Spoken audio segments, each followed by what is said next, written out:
Szeretettel köszöntelek titeket a valenciai városi kalandozáson.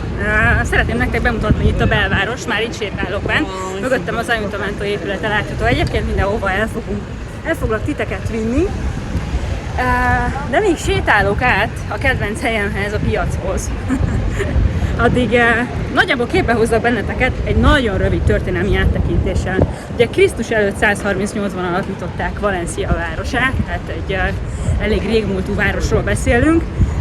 Különböző hatások érték egyébként leginkább arabok, és hát egészen gyakorlatilag 1238-ig, amíg első Jakab, Aragon király nem vonult be újra Valenciába szeptember 28-án, egészen addig azért a mór arab ráhatás az igen nagy volt. És hát visszatérve erre az évszámra, a valenciai város ünnep az október 9-én van. Ennek az az oka, hogy hivatalosan első Jakab akkor foglalta vissza a várost a móroktól. És ez egyébként Valencia város ünnepe. A nagy ünnep az pedig október 12-én van, ez a spanyolok ünnepe. Na most ezért ebből kifolyólag ilyenkor azt a 9-től 12-ig tartó időszakot azt erősen szokták ünnepelni októberben, vikaviadalokkal és különböző petárdázással, meg fiesztával, meg dobolással, meg mindennel.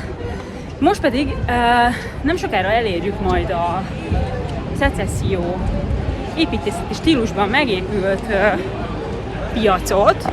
Elnézést, hogy egy kicsit darabosan beszélek, de itt meg kell állnunk egy pillanatra. Ugye azt azért tudni lehet, hogy mint minden spanyol városban itt is azért elég sok dél-amerikai él és költözik ide, ugye a hasonló nyelvjárás miatt leginkább, és itt van a város egyik legjobb empanyadája. Tehát, hogyha így szeretnétek enni, akkor így gyakorlatilag eredetit kaptok, és nagyon-nagyon finom. Úgyhogy ezt mindenképp meg akartam mutatni. Egyébként nagyon közel van a piaci épületéhez. Na most itt a piaccal szemben van a másik kedvenc bárom is, amit szintén meg fogok nektek mutatni, ugyanis ők a piacról reggel korán hozzák a friss árut. Ez ugye mind leginkább a tengeri herkentyűknél fontos szerintem. Nyilván mindennél fontos, de azért azoknál nagyon fontos, hogy az friss legyen, és ez a bár, ez pedig onnan hozzá reggel.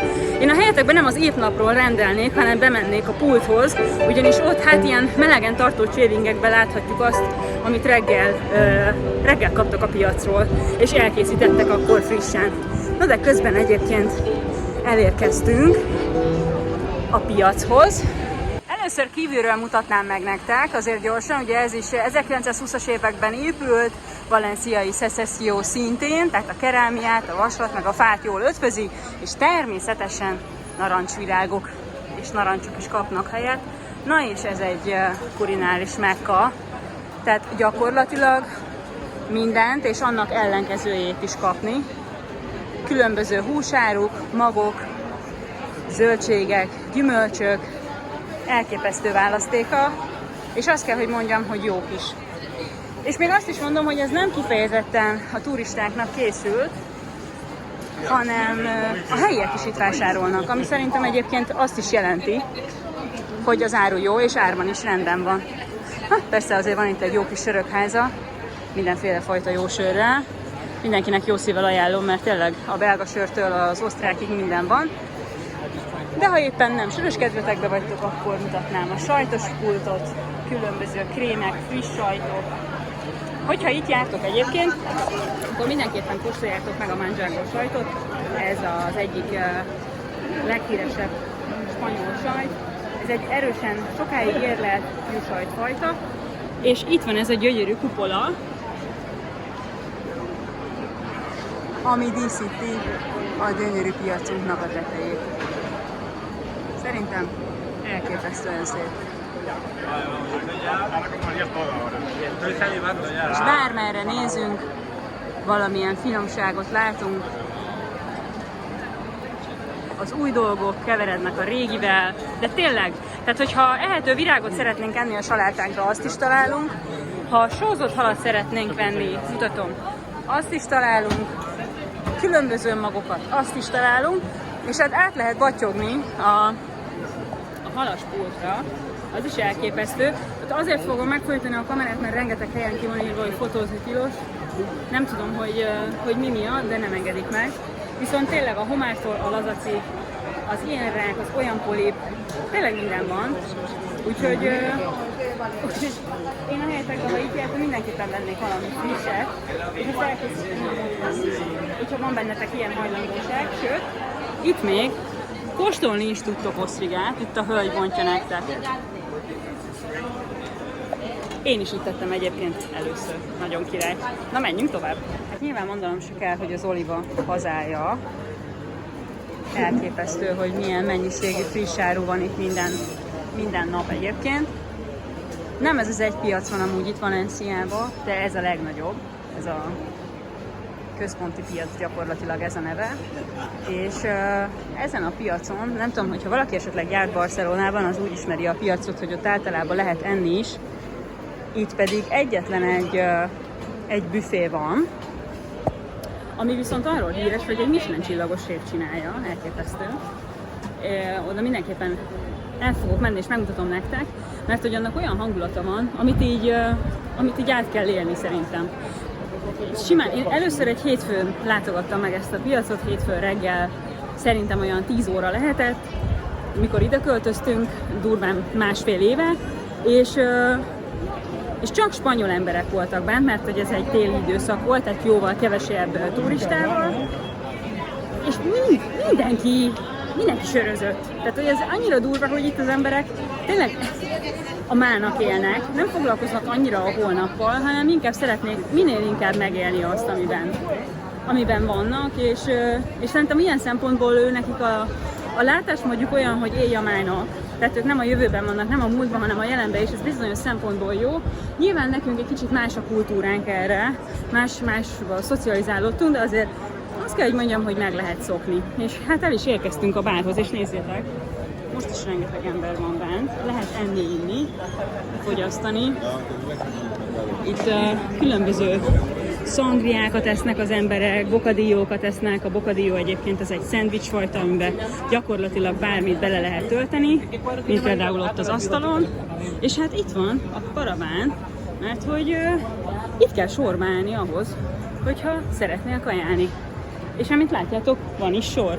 Úgyhogy most van, azt mondja, hogy dél, tehát itt még nem indult el az ebédidő, mert az inkább olyan fél kettőkor kezdődik, de már most sokan vannak, és itt van a másik oldala, itt pedig ugye a látványkonyha. Úgyhogy szerintem ide is mindenképpen gyertek el, hogyha bent jártok a piacon, legalább ha más nem, egy pofa jó sört igyatok. Ciao. És ahogy kilépünk a piacról, ezzel szembe található az én kedvenc tapaszbárom. Ott a kis vörös konyva már jól látszik, csak a tömegtől még ti sem látjátok, de most mindenki elindul. Ez egy kis kedves turista csoport, 9-es számmal haladnak. És mindjárt meg fogjátok látni, hogy miért imádom ezt, azon túl, hogy minden frissen kapnak reggel a piacról. Itt jobb oldalt be tudunk majd kukkantani. Hát ezért. Ez, hogy ilyen elképesztően komoly rákok, meg mindenféle ül az asztalon. És én azt javaslom mindenkinek, hogy mindig onnan bentről válasszon, mert sokkal izgalmasabb és sokkal jobb ízeket lehet megkóstolni, és ezt most én is így fogom tenni, tartsatok velem. Hát ez egy teljesen normális bári hangulat itt. Ezért kérlek szépen sütött articsóka, ezek itt rákocskák, az pedig az a krém, az nem majonéz, hanem aioli, és egy kis kenyér. Hát most az van, hogy alkoholmentes sört iszom hozzá, úgyhogy mindenkitől elnézést, és szerintem ez én nagyon-nagyon király, úgyhogy mindenkinek ajánlom, hogy látogasson erre a helyre. Bon appétit! Ugye a spanyolok nagyon sok mindenre büszkék, többek között arra is, hogy hát úgy gondolják, hogy ugye itt van a katedrálisban a Szent Grál, és persze azt is gondolják, hogy övék Európa legkeskenyebb homlokzata, amit mutatok itt mindjárt, itt van mögöttem. Amint látjátok, 1 méter 7 centi ez a homlokzat. Elég kis keskenyke. Ennek egyébként nem nagy történelme van, tulajdonképpen itt csak az adóról beszélünk, ugyanis ez az úriember, aki ezt a házat építette, azt az okosságot találta ki, hogy hátrafelé bővül a ház, és mivel homlokzat után kellett adót fizetni, ezért ő húzta meg a legjobban. Persze azóta ez nincs így, viszont nagyon mókás, ahogy kinéz. Egyébként, hogyha jól tudom, a világ legkeskenyebb homlokzata az Brazíliában van, és kevesebb, mint 1 méter. Gyanítom, ott is valami pénzdolog volt mögötte, adókérdés. Na, haladjunk tovább. Innen a Szüzek teréről nyílik egyébként a bejárata a Szűz Mária bazilikának, amit ha erre jártok, és szerencsétek van, tehát nyitva van az ajtó, akkor mindenképpen érdemes meglátogatni.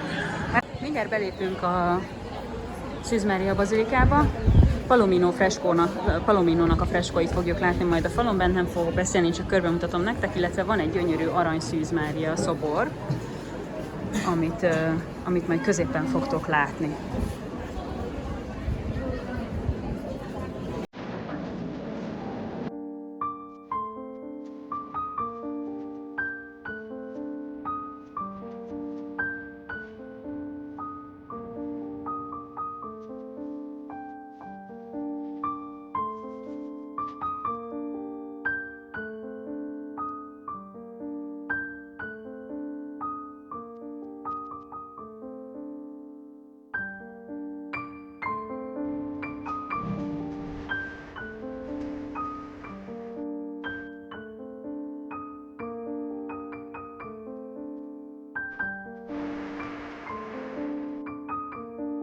Kilépve innen megyünk tovább, és megyünk a katedrálist is.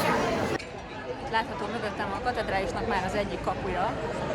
Csodálatos egyébként, hogy milyen szépen és éppen maradt fenn. Ugye azt tudni kell a katedrálisról, hogy a 13. században kezdték már elépíteni, és hát rengeteg építészeti stílus jelenik meg emiatt rajta. 3 kapuja van egyébként, a barokk, a gótikus és a román kapu. Ugye a román volt a legelső kapuja, ami egészen a másik oldalon van, de azt is be fogom nektek mutatni.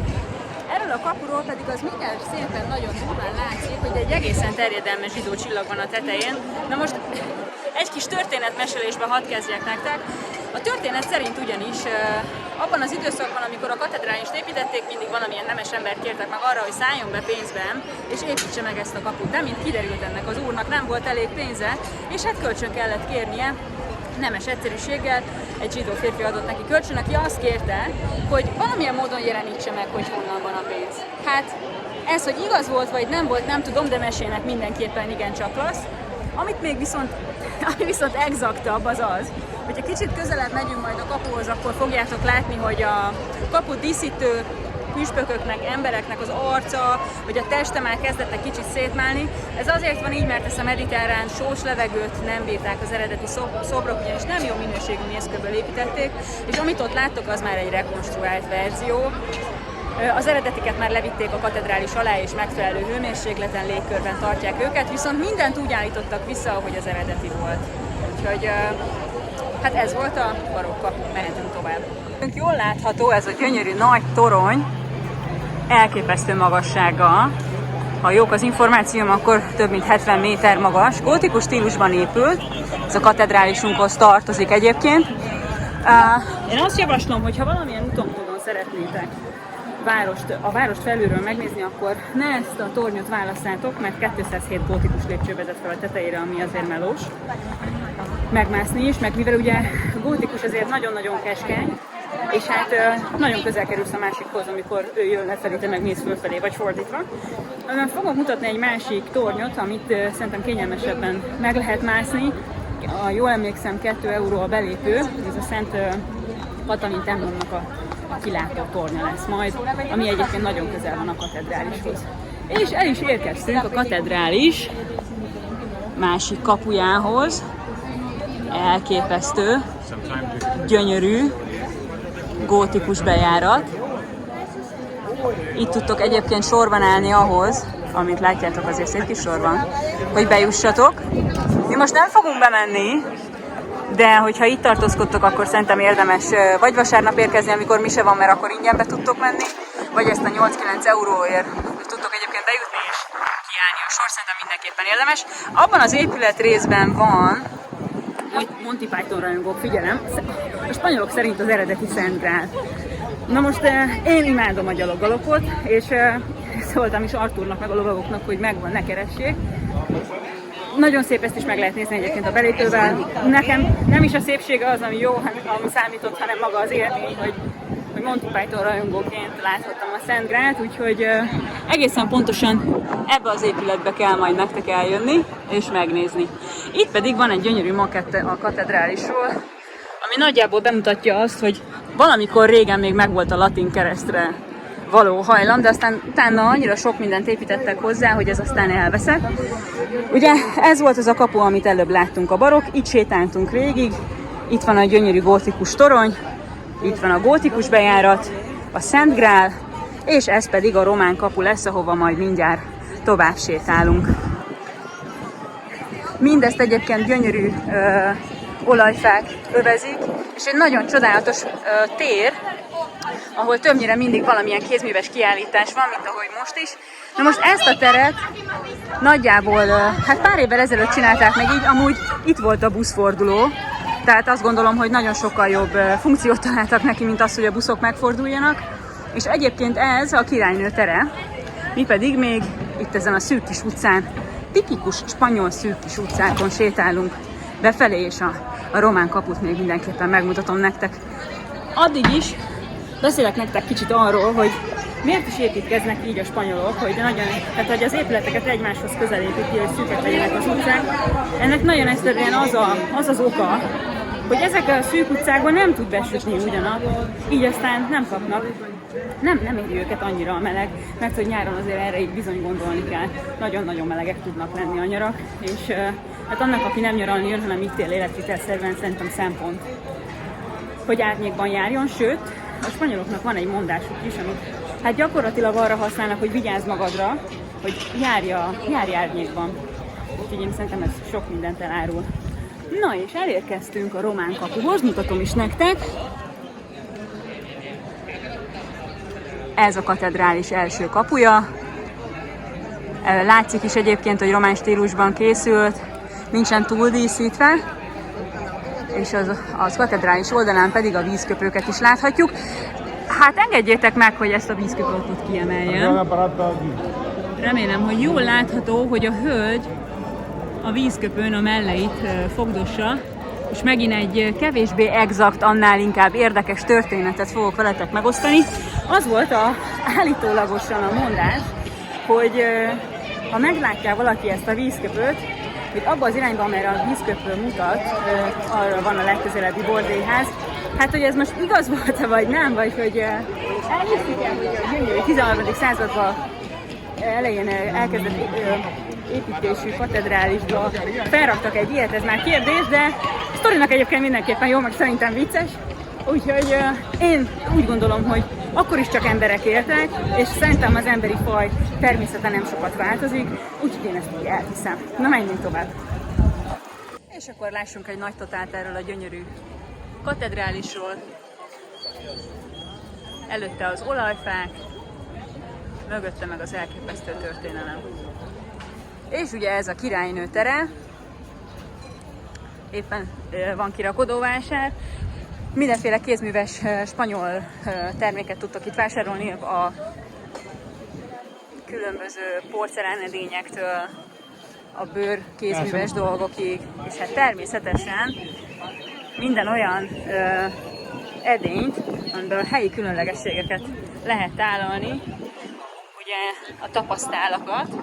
Na most ugye a tapasz az nem egyfajta étel, de majd külön készítek majd nektek egy gasztronómiai körutat is itt Valenciában, mert hogy abszolút érdemes erre egy jó 15 percet szánni még így videóban megvágva is. Tehát a tapasz igazából csak a mennyiségét jelenti.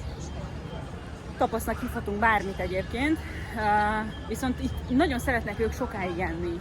Szépen lassan csipegetni, óránként kérni többfélét, beszélgetni, és hát szerintem elképesztően jó ez így, hogy nem habzsolnak, nem nagy adagokat esznek gyorsan, hanem kisebb porcióba kérik ki, úgyhogy hát ez lenne a tapasztozásnak is ugye a lényege.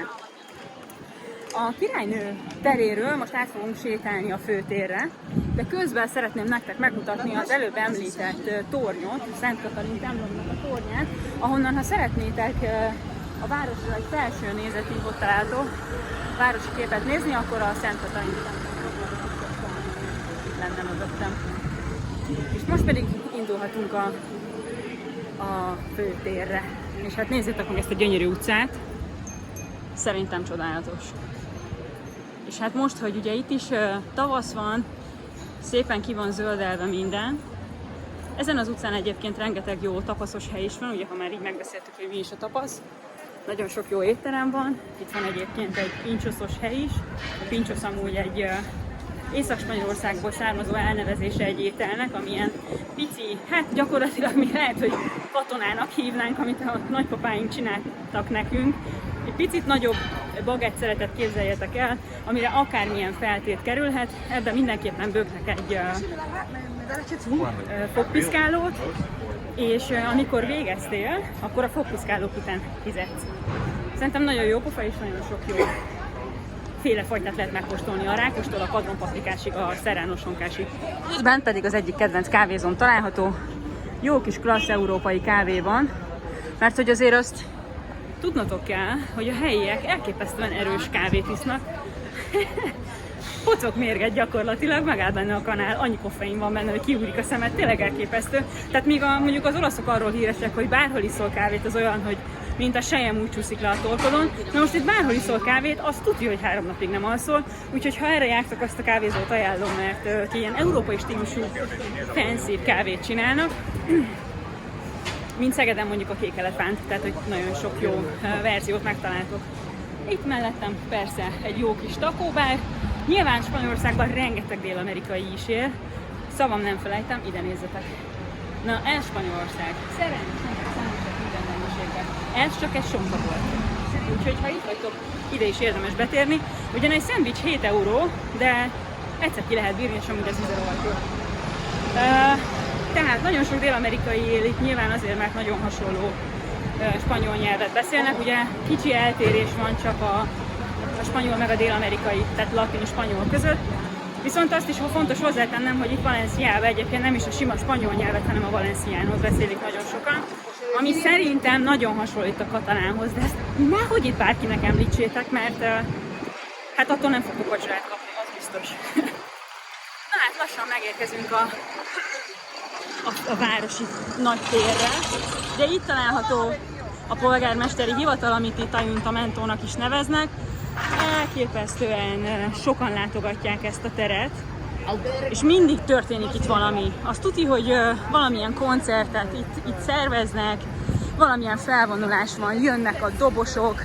Tehát pontosan ugyanannyira lüktető, extra életet élnek itt a spanyolok a téren, mint ami ugye az egész spanyol virtusra jellemző. De mi nem csak erről fogunk beszélgetni, hanem az épületekről, mert itt már nagyon erősen észre lehet venni a 20-as, 30-as évek építészeti stílusát is, de azért ki fogok emelni nektek még egy pár gyönyörű épületet, ami az elmúlt 100 évben csodálatosan fennmaradt. Hát, ahogy korábban említettem, most is van valamilyen klassz kis megmozdulás itt a téren.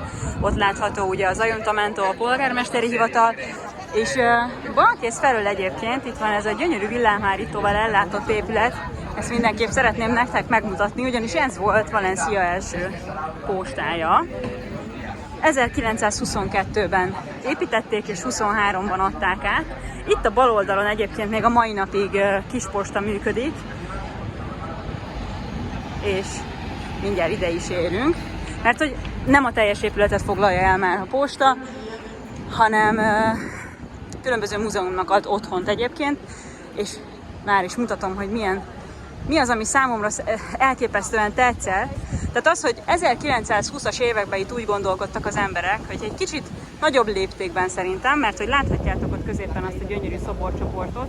Ugye 5 alakot látunk rajta, ez az 5 kontinenset jelképezi. Kicsit feljebb pedig, hogyha megnézzük az angyalokat, ha a jobb oldalon az angyal egy hajóban ül, a bal oldalon pedig, hát nem tudom mennyire látszik, de ott pedig egy vasúton. Ugye ebben az időszakban a leveleket vasúton, illetve vízi úton tudták szállítani. Úgyhogy szerintem fantasztikus, hogy ezt ebbe az időben így gondolták, és ilyen szépen fenn is maradt. És hát itt van az északi vasútállomás épülete. 1852-ben nyitotta meg kapuit.